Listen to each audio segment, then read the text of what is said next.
Democratic socialism is your kid's public school. It's our interstate highway system. It's the researchers and scientists paid with our taxes. We can do better when we do them together. Really? I know better, because I'm from Guatemala. I've seen the impact of socialism.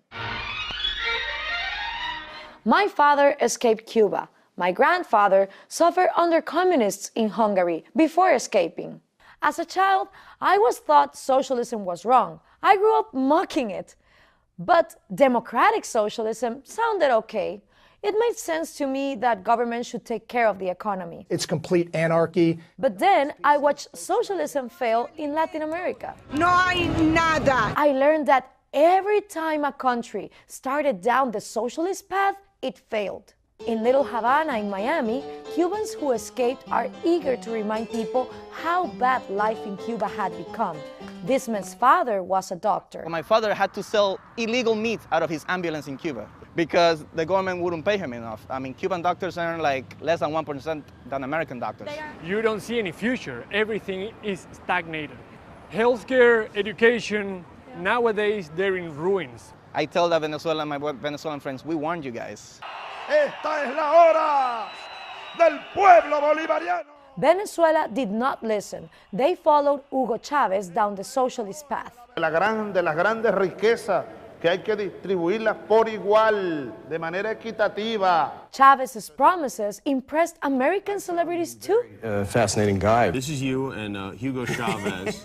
Oh, Michael Moore! Michael Moore! Really? Come on in. He says, help me write my speech. El capitalismo es el reino de la injusticia. Chávez said, I'll take from the rich and give to the poor. When there was no money left, the government just printed more.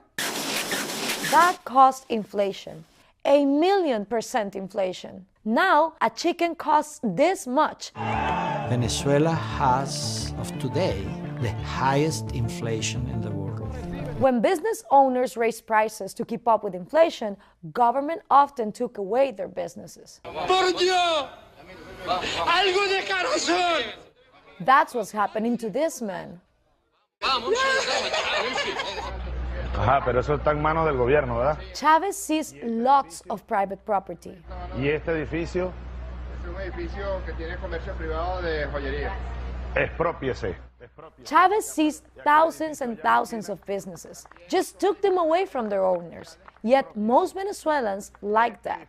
People was clapping so hard. They were like, oh, finally, there's somebody here making social justice. But government grabbing private businesses created shortages of almost everything. What would you say to the Americans that like the idea of socialism and support it here? I would say that they should wake up. You don't need the government to dictate how to live your life, how much money you should make, how your family should be treated, or how much you should pay. If anything, I think taxes are still a bit high here, but it's the best we have in the entire world. Think about that. The next time you hear Michael Moore and celebrities praising socialism, socialism wrecks economies, wrecks lives. And in addition, it kills.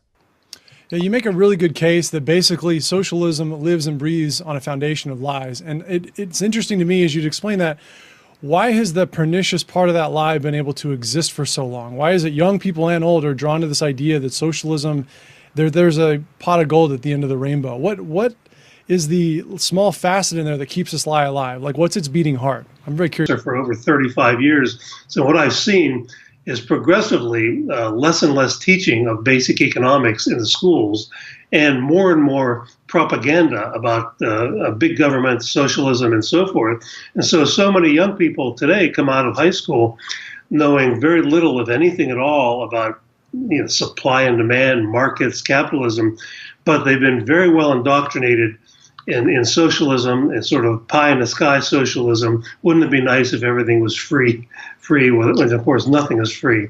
And so you got the combination of a very poor economic education and being bombarded for 12 years or longer with propaganda. So socialists and fascists, whatever you want to call them, have always understood that they have to brainwash the children, the youth of America. And that's why conservatives have always been critics of government schooling in general and advocates of as much competition and choice and privatization of schooling as possible. Homeschooling, of course, is very popular among a lot of conservatives. And I think every parent has to be, if they want to be responsible, has to be at least partly a homeschool parent. You can send your kids to a school, but you also have to keep an eye on what they learn in school. And then he says, but fascism is respect for the state. The state is preeminent over everything. And so a lot of people won't go along with that. So you have to disguise it with language. You have to call it the public interest or the common good or something like that.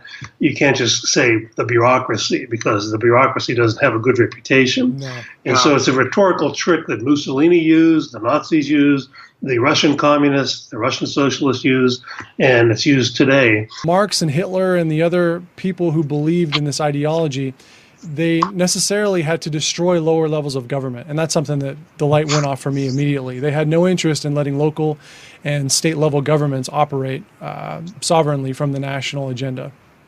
Well, sure, that's always been the main objective of all socialists of all varieties, is the elimination of federalism. And to those who would try to impose socialism on the United States, we again deliver a very simple message. America will never be a socialist country.